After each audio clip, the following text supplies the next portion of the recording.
할렐루야, 반갑습니다. 네, 저는 밴쿠버에서 왔고요. 한국을 떠난 지가 이제 31년 됐습니다. 여러분 뵙게 돼서 너무나 반갑습니다.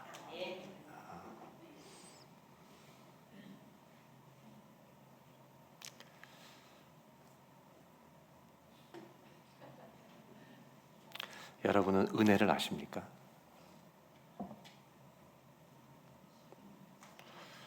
주님의 은혜가 여러분 가슴에 있습니까?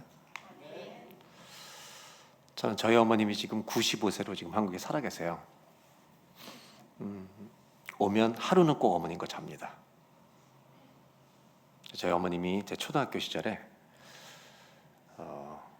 아버님도 목회자셨고 한 1년에 한 번 정도 특별한 음식을 먹었어요. 제 아버님이 요즘은 너무 흔한데 전국이 통닭이라는 게 그때는 동네에 하나밖에 없었습니다. 그걸 1년에 한 번 저희 아버님이 사오세요. 그럼 저희 사남매가 이제 같이 이제 어머님하고 아버님하고 먹는데 저희 어머님 늘 그러셨어요. 그걸 먹을 때마다 많이들 먹거라. 나는 닭고기 안 좋아한다. 진짜 안 좋아하시는 줄 알고 우리는 열심히 이렇게 표현해서 죄송하지만 열심히 처먹었어요. 초등학교 때. 여러분 제가 20대가 됐을 때 또 똑같이 닭고기를 먹는데 어머님이 난 안 좋아한다 열심히 너희들 잘 먹어라 그럴 때 우리끼리 먹으면 어떤 거예요? 이거는 미친놈들입니다. 그때는 알아야죠. 나이가 들었으니까. 우리 어머님이 우리를 먹이려고 안 드시는구나. 같이 드시자고. 이게 정상 아니에요. 그죠? 기독교 신앙을 너무 이기적으로 생각하시면 큰일 나요. 사순절 기간에 예수님이 우리 위해서 십자가에 못 박혀 죽으셔서 우리 모든 죄가 사함받고 천국 간다는 말이 세상 사람들에게는 가장 이기적인 인간들이라고 생각해요. 여러분, 그 복음이 틀렸다는 말이 아니에요. 복음이 반쪽밖에 모르는 거예요. 그 은혜를 입은 사람은 구원은 죄와 사망에서 해방되는 것만이 아니에요. 주님을 닮아가는 거예요. 그래서 그분의 나라와 영광을 위해 내 삶을 드리는 거예요. 거꾸로 말하면 주님의 십자가 은혜 때문에 내가 구원 받았지만 이 구원 안에는 거듭나게 하는 구원만 있는 게 아니라 성화시키는 구원. 우리가 용도가 바뀌어서 하나님의 도구로 쓰임받게 하기 위해서 우리를 바꾸셨다는 걸 잊지 마시고 하나님 나라를 위해서 기여하다가 주의 나라에 들어가시길 바라요. 그래서 구원은 건짐받는 것만이 아니에요. 한번 따라하실까요? 구원은 왕이 바뀌는 거다. 내 인생의 주인이 바뀌어버리는 거예요. 이것이 일어나야 구원이에요. 물론 내가 왕 노릇 하려고 할 때가 있죠. 그런데 그때마다 내려오셔야 돼요. 내 인생의 왕은 누구시다? 주님이시다. 이것이 구원이에요. 아멘. 내가 가끔 주님을 밀어낼 때도 있지만 빨리 돌아오셔야 돼요. 이 구원을 누리시길 바랍니다. 그래서 어머님 댁에 가면 제가 한국에 이렇게 오면 하루를 꼭 어머님과 잡니다. 아버님은 돌아가셨고, 근데 아들이란 죄송합니다. 아들만 있는 집 있죠, 여러분 집에도. 죄송해요. 아들만 있는 집 손 들어와요, 솔직하게. 네, 저도 가슴이 답답해요. 염려하지 마세요. 며느리들이 들어오니까 너무 염려하지 마세요. 아들들이 많은 집은 또 딸 같은 역할을 하는 아들들이 있더라고요. 염려하지 말고. 근데 답답해요, 하여튼. 근데 저는 저희 집 사남매 중에 제가 아들 하나예요. 근데 저희 어머니 혼자 계신데도 이 딸들이 돌보는 것과 아들은 수준이 차이가 나요. 근데 하루만 제가 이렇게 자는 경우가 있을 때 어머님과 이렇게 뉴스를 보든지 TV 보면서 이렇게 앉아 있으면 아들이란 놈이 참 재미가 없어요. 어머니 괜찮으시냐? 그럼 우리 어머님은 발목이 아파서 걷는 것만 불편하다 이렇게 얘기하시면 제가 좀 좋은 말을 해드리면 되는데 목사라는 이 아들이 어머니 연세가 많으시면 여기저기 아프신 거예요. 그냥 제가 말해놓고도 참 기가 막힌 게 아들이란 놈이 외국에서 와가지고 한다는 말이 같이 자면서 이 얘기밖에 못하나. 이게 아들인가. 근데 어머님한테 고마운 건 이제 그 다음날 제가 돌아오려고 그러면 꼭 이렇게 허그를 하고 우세요. 참 마음이 아프더라고요. 근데 뭘 느끼냐면 말도 제대로 못하는 아들이지만 아들이 하루 그냥 옆에 있어서 자는 것만으로 기쁘신 거예요. 참 이게 어머니, 이게 우리의 어머니예요. 근데 이런 생각을 해봐요. 자식이 부모의 은혜를 갚을 수 있을까? 갚아요, 못 갚아요? 그거 아세요? 은혜는 못 갚는 거예요. 갚을 수 있으면 은혜도 아니에요. 은혜는 어떻게 하는 거냐면 갚는 게 아니에요. 기억하는 거예요. 그것만으로 부모들은 족해요. 한번 따라 하실까요? 은혜는 기억하는 것입니다. 갚을 수 있는 게 아니에요. 그런데 기억하는 사람은 어떤 행동을 하는지 아세요?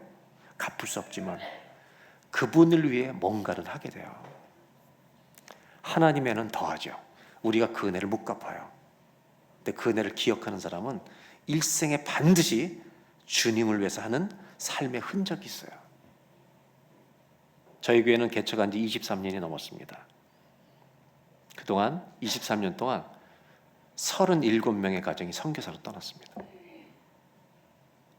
제가 이 얘기를 드리는 이유는 믿음이 실제이기 때문에 그렇게 하는 거예요. 하나님이 은혜를 주신 걸 아니까 주를 위해 바치고 싶은 거예요. 그 중에 37가정 중에 여러분으로 말하면 속장 인도자들이 떠난 가정이 20가정이에요. 평신도들이 다 목회자는 2가정밖에 없어요. 믿음이 진짜 믿음을 가지면 추상적인 게 아니라 실체가 돼버리는 거예요. 저희는 임종을 앞둔 믿음을 있는 사람들이 임종 앞두고 있을 때 저희는 신방 가면 살려달라고 기도하지 않습니다. 58세 우리 권사님이 세상을 떠날 남자인데 전도 팀장까지 셀 리더까지 한 사람인데 이제 병원에서 암 때문에 이제 이틀 48시간 남았다고 이제 선고를 해서 모든 사람들 다 만날 사람 만날 수 있도록 기회를 열어줬는데 제가 갔어요. 박 권사인데 박 권사님 어디 가는지 알아? 이렇게 물어봤어요.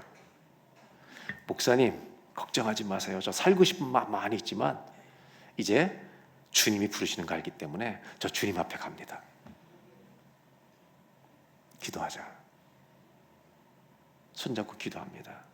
하나님, 우리 박 권사 주님 앞에 갑니다. 주님 품에 안아주십시오. 그리고 제가 이렇게 얘기해요. 기도한 다음에 박 권사님 고맙다고 죽음 앞에서 이런 얘기 할 수 있어 너무 고맙다고. 하나님 앞에 가면 뭐라고 얘기할래? 그랬더니 목사님 자기가 2문장 딱 2개 얘기할 거래요. 첫째, 하나님 죄송합니다. 주님 만나면 자기는 제일 먼저 할 게 하나님 죄송합니다. 2번째, 하나님 너무너무 감사합니다. 한 번만 안아주세요. 그럴 거예요. 그리고 이틀 동안 제가 기도하고 이런 얘기 했어요. 권사님 살려달라고 지금 기도하면 살려달라고 하다가 아무 말 못하고 하는 거야. 죽음을 받아들여. 죽음을 받아들여야 부활에 참여하는 거야. 그리고 아들들에게 믿음의 유언을 남겨. 알겠습니다. 우리한테 이 믿음 가르쳐서 감사합니다. 그리고 이틀 사이에 200명의 교인이 찾아왔어요. 근데 권사님이 한 일이 뭔지 아세요? 그 투병 중에도 크리스마스 때 거리 전도 나와서 찬양팀하고 나가서 그거 다 하고 그리고 임종을 맞이했는데 200명이 찾아왔는데 200명을 이 사람이 다 기도해 줬어요. 기도하고 천국에서 만나자고. 여러분 믿음이 실체가 돼야 돼요. 그래야 고난을 만나도 역사를 하는 거예요. 믿음이 액세서리로 갖고 있는 사람이 너무 많은 거예요. 여러분의 믿음이 실제가 되시기를 축복합니다. 진짜 믿음이어야 돼요. 진짜 믿음만 발휘가 되는 거예요. 오늘 성경에는 엘리야라는 선지자와 사르밧 과부가 등장합니다. 아합 왕 시대 때 3년 반 동안 가뭄을 내리셨습니다. 하나님이. 너무 못된 왕들이니까. 그때 그린 시내가에 있다가 사르밧 지역으로 이동을 합니다. 엘리야가. 거기서 사르밧에 홀로된 한 여인 과부를 만납니다. 나뭇가지를 줍고 있는데 물을 좀 달라고. 그러면서 혹시 먹을 것 좀 달라고. 떡 있으면 달라고. 그랬더니 이 여자분이 하는 얘기가 우리 집에는 가루 한 움큼 기름 조금이라 나와 내 아들이 먹으면 어떻게 된대요? 그 다음에 죽는데요. 부자예요? 가난해요? 얼만큼 가난해요? 그 위험한 말씀에 찢어지게 가난, 너무 가난한 집을 찢어지게 가난한다는데 우리나라 말로는 그 앞에 뭐가 찢어지게 가난한다는지 저는 모르겠어요. 너무 찢어지게 가난한 사람을 만난 거예요. 그런데 특이한 점이 뭐냐면 이 사람이 이렇게 얘기해요. 이 엘리야가 그 사르밧 과부가 너무 가난해서 우리 아들하고 내가 먹고 죽을 것밖에 없다고 얘기하는데 너무 뜻밖의 말을 합니다. 선지자라면 그 가난한 사람이 자기하고 아들 한 번 먹고 죽을 것밖에 없는데 당신들이 먹으라 그래야 돼요? 그걸 나한테 달라 그래야 돼요? 네? 먹으라 그래야 돼요? 먹고 당신들 죽으라고까지는 얘기할 필요 없지만 먹으라 그래야 정상이에요? 달라 그래야 돼요? 당신이 먹으라 그러죠. 저희 아버님 목회하실 때 옛날에 성미를 떴어요. 그래서 교인들이, 권사님들이 이렇게 햅쌀이 나오면 자루에 담아서 햅쌀을 갖다 줄 때가 있어요. 제가 본 목회자였던 저희 아버님은 이 햅쌀을 우리가 안 먹어요. 교인들 중에 햅쌀을 사 먹을 수 없는 집에 꼭 갖다 주고 오세요. 이게 제가 본 목사였어요. 선지자라면 그 가난한 집에 요거 먹고 죽을 수밖에 없다는데 당신들이 드세요라고 1번 그래야 돼요? 2번 그걸 날 달라고 그래야 돼요? 줘야 돼요? 달라고 그래야 돼요? 당신들이 먹으라고 그러지. 그런데 이 엘리야는 뭐라고 말하냐면 나한테 달라는 거예요. 그리고 나서 먹으래요. 그럼 하나님이 너 뭐 땅에 이렇게 비가 내릴 때까지 마르지 않다 그냥 먹을 수 있다 이렇게 하는 거예요. 제가 볼 때 엘리야가 너무 냉혈 인간이에요. 너무 냉정해. 너무 못됐어 이 선지자가. 그래서 오늘 저는 여러분들과 왜 엘리야는 이렇게 말을 하고 행동했을까? 이 문제를 첫 번째 생각해 보는 겁니다. 제가 질문 하나 해볼게요. 이걸 잘 이해하시려면 한 가지를 전제 조건을 이해해야 돼요. 여러분 엘리야란 선지자가 여러분 알고 있는 성경 상식으로 볼 때 사르밧 지역으로 이동을 했는데 하나님이 엘리야가 이동하기 전에 사르밧 과부에게 엘리야란 선지자가 올 테니까 니네 가난하지만 먹을 걸 좀 저 선지자 대접하라고 이렇게 주니 부탁하신 적이 있어요 없어요? 성경 상식으로 있어요 없어요? 그런 부탁을? 없죠? 없죠? 네. 그래서 성경을 꼼꼼히 읽어봐야 되는 거예요. 9절을 보겠습니다. 오늘 읽은 바로 2절인데 엘리야가 그리시나가에 있을 때 하나님이 부탁하신 말씀이 있어요. 한번 17장 9절을 보겠습니다. 자막에 나오죠? 다 같이 읽겠습니다. 시작.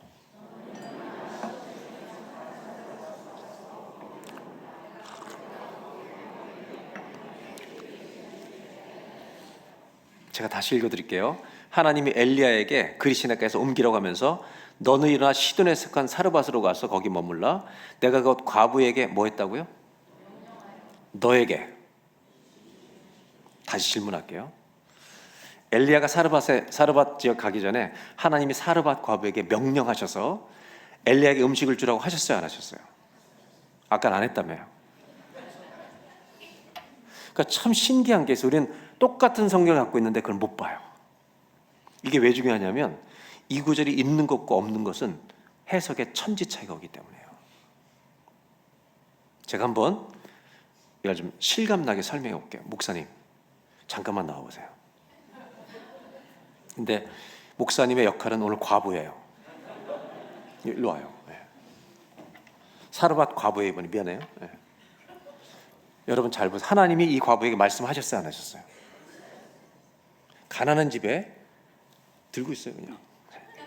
말씀을 하셨어요 안 하셨어요? 누구를 먹이라고? 근데 왔어요 진짜. 근데 달라는데 안 줘요. 우리 먹고 죽을 것밖에 없대요. 자 여기서 문제가 발생하죠. 말씀하셨어요 안 하셨어요? 그런데 이 여자가 못 준 이유가 뭔지 아세요? 말씀은 받았는데 순종할 실력이 없는 거예요. 수많은 성도들이 설교 때도 말씀을 받고 깨달을 때가 있어요. 나한테 내 말을 올 때가 있어요. 성경을 읽다로 깨달을 때가 있어요. 하나님이 나한테 말씀하시는구나 알아차릴 때가 있어요. 그런데 왜 순종을 안 해요? 망할 것 같은 거예요. 이렇게 하면 우리 집이 끝장날 것 같은 거예요. 이렇게 하면 내 회사가 내 비즈니스가 손해볼 것 같은 거예요. 엘리야가 냉정해서 하는 게 아니에요. 나한테 달라고 요구하는 거는 냉정해서 말하는 게 아니에요. 왜 이거를 계속 해보라 그러냐? 하나님이 너한테 말씀하셨기 때문이에요. 그러니까 어디로 가냐? 너 벼랑 끝으로 가봐. 하나님 말씀하신 자로 가봐. 저 끝에 한번 가서 봐요. 서봐. 망할 것 같지? 죽을 것 같지? 이 자리는 하나님만이 책임지신 자리로 가보라는 거야. 네가 말씀에 순종하면 하나님이 하시는 일을 목격할 수 있어. 아멘? 신앙은 벼랑 끝에 서봐야 돼요. 주님이 나에게 말씀하시면 해봐야 되는 거예요. 왜 못해요? 받아놓고도 손해보는 거지. 망할 것 같은 거예요. 엘리야는 믿음으로 말하는 거예요. 냉정해서가 아니라 주님 말씀하신 대로 그 자리에 가봐. 거기는 죽을 것 같지만 그 자리는 하나님만이 너를 책임지시는 자리야. 여러분, 이런 순종의 결단이 있기를 주의 이름으로 축원합니다. 들어가셔도 돼요. 박수도 한번 쳐주시고.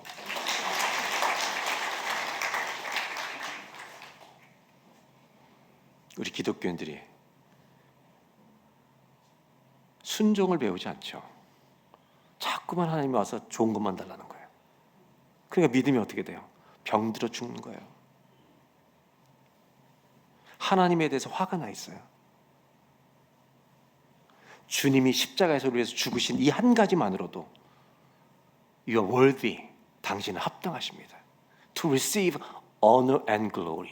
당신은 존귀와 영광을 받으시기에 합당하십니다. 이런 주님을 믿으셔야 돼요. 왜? 그분이 우리에게 행하신 게 뭔지를 안다면 아무것도 더 이상 안 주셔도 그분을 평생 우리는 예배해야 돼요. 천국에 가면 요한계시록 예배만 남는 거예요. 설교 없어요. 찬양 열심히 부르고 계시라고요. 찬양만 있는 거예요. 아멘입니까? 어떤 분이 이렇게 얘기해요. 아, 천국 진짜 재미없을 것 같아.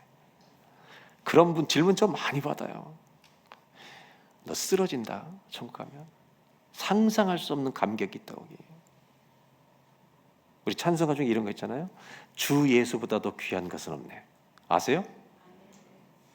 아멘 할 일이 아니죠. 교인들 주 예수보다 귀한 게 너무 많아요. 저는 가사를 바꾸라 그래요. 찬송가를 솔직하게 부르려면 주 예수보다 귀한 것 가끔 있네. 이게 진짜 찬송이지. 우리의 실체를. 주님이 우리의 진짜 전부가 맞냐고. 이걸 물어보시라는 거예요. 그분이 누군지를 모르는데 어떻게 전부가 돼요? 예레미야 9장 23절 24절에 너희 중에 부한 사람 있느냐 돈 자랑하지 마라. 힘쓰는 자 있느냐 힘 자랑하지 마라. 똑똑한 사람 있느냐 지혜 자랑하지 마라. 자랑하는 자는 이것으로 자랑할지니 나 여호와를 아는 것을 자랑하라. 하나님이 누군지 알아야 그분을 자랑하는 거예요, 여러분. 좀 더 솔직히 얘기해 볼까요? 제가 결혼한 지 40년 돼 가는데 제 아내가 저를 결혼 전에 다 알았으면 절대 안 합니다. 여러분 남자들 잘 들어요. 아내들이 여러분을 청년 때 다 알았으면 결혼해야 하네요. 몰라서 하는 거예요. 몰라서. 우리 자식 딸 둘인데 저는 애들이 저를 다 알까 봐 두려워요, 지금도. 그런데 우리 하나님은 알수록 좋으신 분이에요. 전능하시고 완전하신 우리 하나님이세요. 그분은 찬송받기에 합당하신 분이십니다. 그런 하나님을 믿고 그런 하나님을 찬송하는 거예요. 내 환경에 따라 하나님이 좋다 나쁘다 말하지 말고 그분은 언제나 완전하신 하나님. 내가 오늘 병들어 죽을지라도 주님은 나는 주님을 찬송합니다. 이 믿음으로 그런 주님을 만나고 그런 주님을 여러분 믿고 살아가시기를 축복합니다. 그러니까 엘리야는 밀어버리는 거예요. 저 벼랑 끝으로. 말씀대로 해봐 이놈아. 어떻게 해요? 그 말 듣고 하는 거예요 한번. 그런데 어떻게 돼요? 정말 놀라운 일이 벌어져요. 엘리야를 먹였더니 그 집에 가루와 기름이 떨어지지 않아요. 우리 한국 사람들이 정말 조심할 게 있어요. 우리는 기적을 너무 좋아해요. 이런 대박을 원해요. 신앙은 대박을 구하는 게 아니에요. 신앙은 매일매일 성실하게 살아가는 거예요. 대박이 아니에요.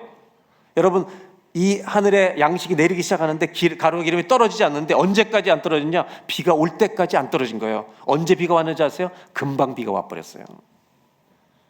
하나님은 어마어마한 기적으로 이끄는 분이 아니에요. 상식적인 주님이세요. 그분은 전능하셔서 말씀 한마디로 천지를 창조하시는 전능하신 분이지만 여러분, 그분이 모든 성도에게 어마어마한 대박의 기적을 행하지 않으세요. 우리가 할 수 있는 최선의 신앙은 언제나 주님과 동행하는 거예요. 나한테 맡겨진 일 신실하게 감당하는 거예요. 그것이 기쁨이 되길 바랍니다. 아멘. 그것이 평소 실력인 거예요. 근데 문제가 생깁니다, 이 집에. 자, 먹을 것이 가루가 떨어지지 않는 이 시간인데 기름이 막 넘치는데 문제가 뭐냐? 아들이 죽어버려요. 아들이 죽으니까 과부가 막 화를 냅니다. 아니, 왜 와가지고 내 아들 죽게 만들고 도대체 왜 이러시냐고. 그때 엘리야가 아들을 데리고 다락방으로 올라갑니다. 죽은 아들 데리고. 여러분 다 아는 얘기예요. 다락방에 올라가서 3번 엎드려 기도하면서 여호와야 살려달라고 기도합니다. 아들이 어떻게 돼요? 살아나요? 안 살아나요? 이게 부활이에요? 소생이에요? 부활이 아니에요. 소생. 다시 살아났다 나중에 죽겠죠. 여러분, 이것 때문에 또 기적이라고 놀라지 마세요. 오늘 제가 여러분과 나누려고 하는 이 기적보다 더 중요한 메시지가 이 기적 안에 있기 때문이에요. 사순절에 제가 이 말씀을 나눈 이유는 이 기적 안에 복음이 감춰져 있기 때문이에요. 십자가의 복음이. 여러분, 기독교 신학의 핵심은 예수의 피 묻은 복음이어야 돼요. 그 복음의 은혜를 아는 사람은 기억해요. 아멘? 기억하는 거예요. 은혜로 움직이는 사람은 잘 안 지쳐요. 인정받으려고 움직이면 지치는 거예요. 여러분, 하나님 감동시키려고 자꾸 흔들지 마세요, 주님을. 이 정도 봉사하면 감동하십니까? 여러분, 주님 그런 거로 감동 안 하세요. 주님 언제 감동하시냐면 옆 사람을 감동시킬 때 감동받으시는 거예요. 아멘? 내가 예수 믿는 사람답게 살아갈 때 감동받으시는 거예요. 오늘 본문은 이 기적이 나옵니다. 그리고 이 아들을, 살아난 아들을 돌려주는 장면으로 끝이 나요. 사르밧과부에. 그때 사르밧과부가 하나님은 정말 살아계십니다. 당신은 말씀의 선지자입니다. 고백하고 끝나는 장면입니다. 제가 오늘 나누려고 하는 건 이겁니다. 기적에 멈추지 말라는 거예요. 하나님은 전능하신 분이기 때문에. 나사로야 나오너라 하면 죽은 자가 살아나요. 왜 그런지 아세요? 우리 하나님은 죽음보다 크시기 때문이에요. 죽음보다 크신 분이 죽은 놈한테 나사로야 나오너라, 그러니까 머물러 있을 수가 없는 거예요. 왜? 천지를 창조하신 생명의 주인이 말씀하시니까 죽었다가도 살아나는 거예요. 여러분, 우리는 부활의 생명을 전능하신 분이 약속하셨기 때문에 받은 줄로 믿습니다. 이 부활의 영생은 이거보다 더 큰 기적은 없어요, 우리 인생에. 이런 하나님을 믿으시길 바라요. 그러면 이 아들을 돌려주는 이 과정에 왜 복음이 감춰 있다는 얘기를 하는가? 제가 설명을 드리려고 하는 겁니다. 기적보다 더 중요한 메시지가 있어요. 18절로 가보겠습니다. 아들이 죽었을 때 이 여자가 했던 말을. 17장 18절. 이 여자가 화가 나서 했던 말입니다. 다 같이 읽겠습니다.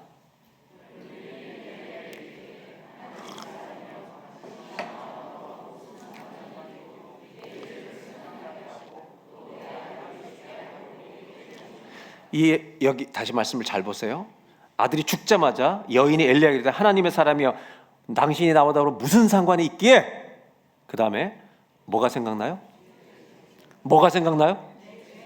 내 아들이 죽자마자 뭐가 생각났어요? 이 여자가 한 일이 있어요. 아들이 죽자마자 뭐랑 연결시켰어요? 누구 죄? 내 죄 때문에 죽었구나.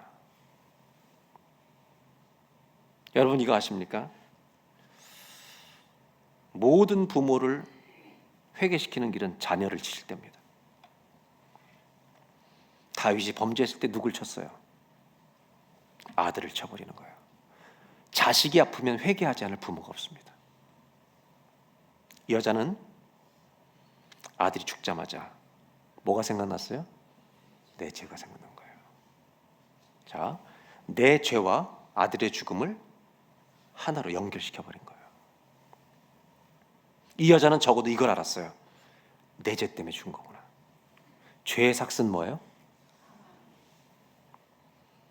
이걸 알았다고요. 이 아들을 하나님이 살려내셔서 다시 돌려줬다는 의미의 은혜라는 단어가 존재하는 거예요. 이걸 이해하시려면 신명기 말씀을, 모세에게 있는 말씀, 하나님이 하신 말씀을 여러분들에게 읽어드리려고 하는데 21장 2절만 보겠습니다. 신명기 21장 제가 읽어드릴게요. 사람이 많이 죽을 죄를 범함으로 네가 그를 죽여 나무 위에 달거든. 나무에 달아요. 23절 잘 보세요. 그 시체를 나무 위에 밤새도록 두지 말고 그날에 장사하여 내 하나님 여호와께서 너에게 기업으로 주신 땅을 더럽히지 말라. 다 같이 나무에 달린 자는, 나무에 달린 자는 뭘 받았다고요? 여러분, 하나님이 신명기에 뭐라고 약속하시냐면 나무에 달렸다는 것은 저주받은 상징이라는 거예요. 그래서 너희 마을에서 누가 사형당할 죄를 지면 죽여서 나무에 매달려 놓으면 해가 지기 전에 끌어내리라는 거예요. 만약에 안 끌어내리고 그대로 놔두면 너희 마을 전체가 저주가 되기 때문에. 다시 질문할게요. 어디에 달린 자는 저주를 받았다고요? 왜 주님이 나무에 달리신 거예요?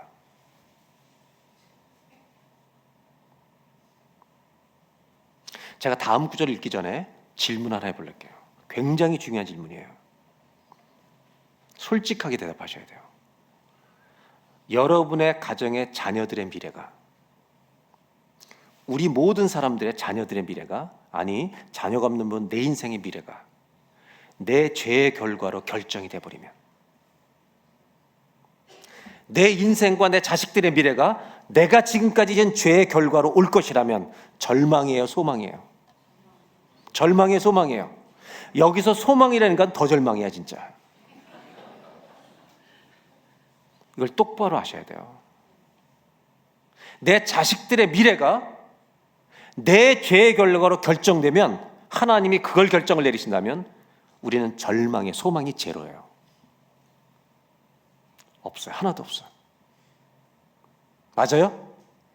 자, 동의하세요? 우리는 끝난 거예요. 이렇게 인생이 끝나요.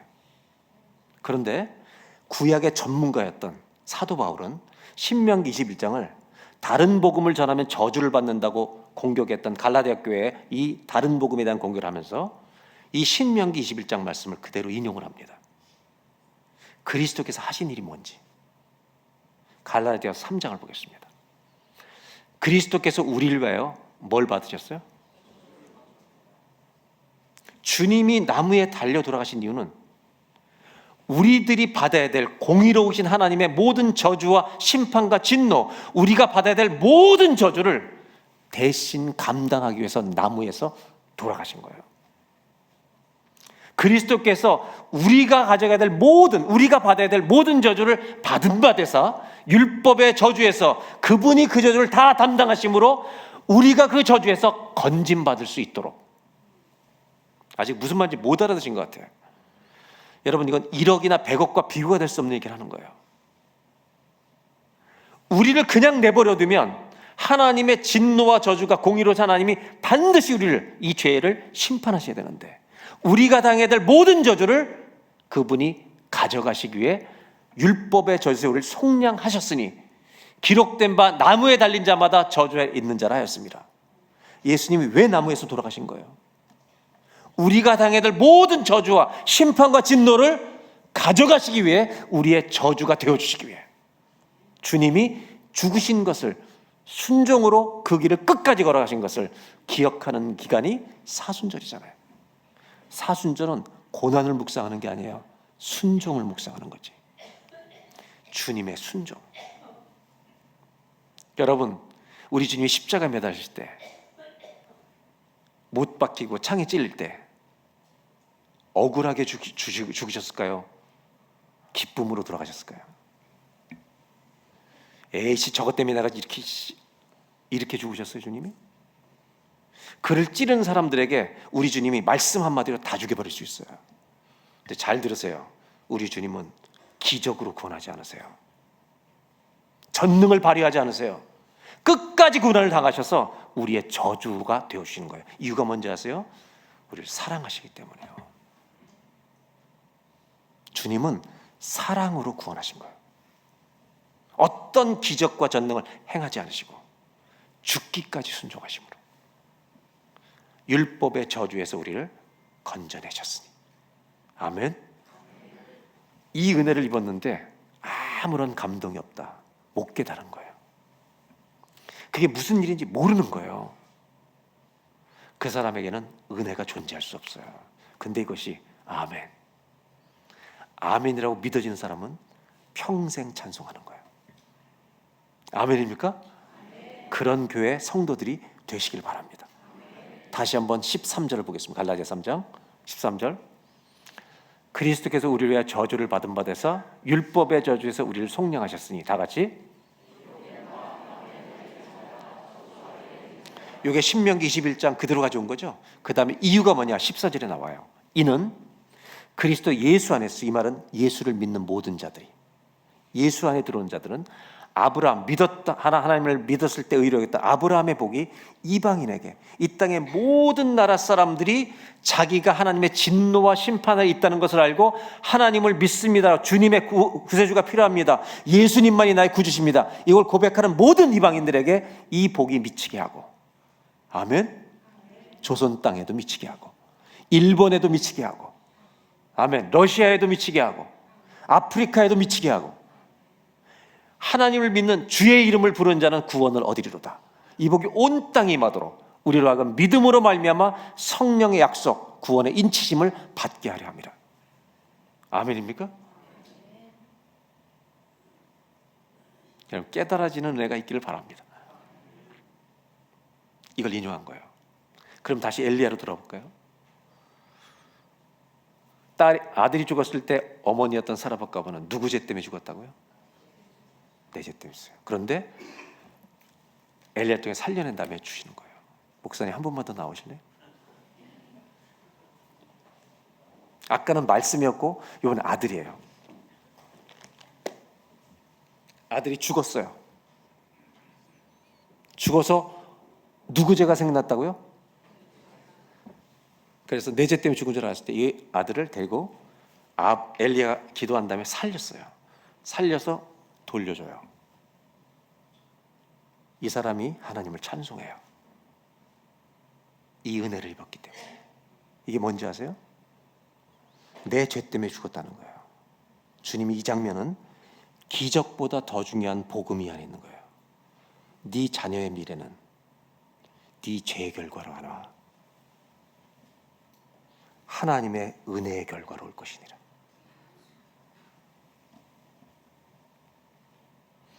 여러분 자녀들의 미래는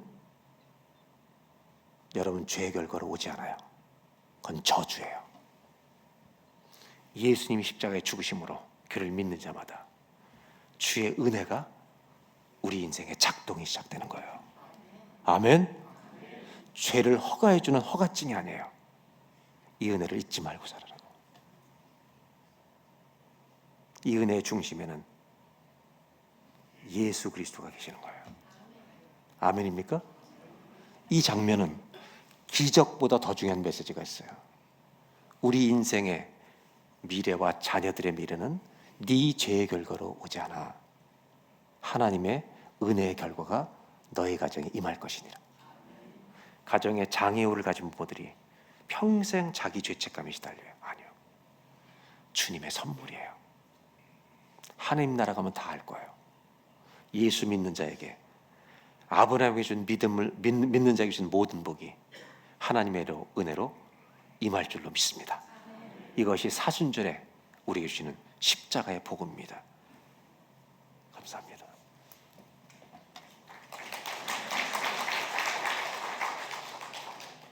이런 질문을 마지막으로 하겠습니다. 하나님의 아들의 자녀들에게 다시는 죄 때문에 진노와 저주와 심판으로 데려가지는 않으세요. 그런데 징계는 하세요.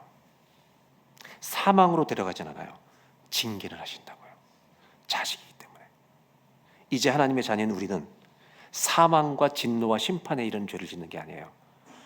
아버지의 마음을 아프게 하는 죄를 짓기 때문에 아버지에게 혼날 수는 있어요. 그런데 우리 인생의 미래는, 자녀들의 미래는 죄의 결과로 결정되지 않아요. 예수를 믿었기 때문에, 그분이 모든 저주를 가져가셨기 때문에 은혜의 결과로 올 줄로 믿습니다.